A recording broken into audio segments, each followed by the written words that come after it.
யாரும் இல்லை. தன்னை போல என்னை எண்ணும் நீயும் நானும் ஓர் தாய் பிள்ளை.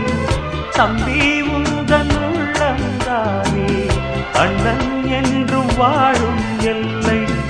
ஒன்றாய் காணும் வானம் என்றும் ரெண்டாய் மாற நியாயம் இல்லை. கண்ணோடுதான் உன் வண்ணம், நெஞ்சோடுதான் உன் எண்ணம். முன்னேறு நீ மென்மேலும், என் ஆசைகள்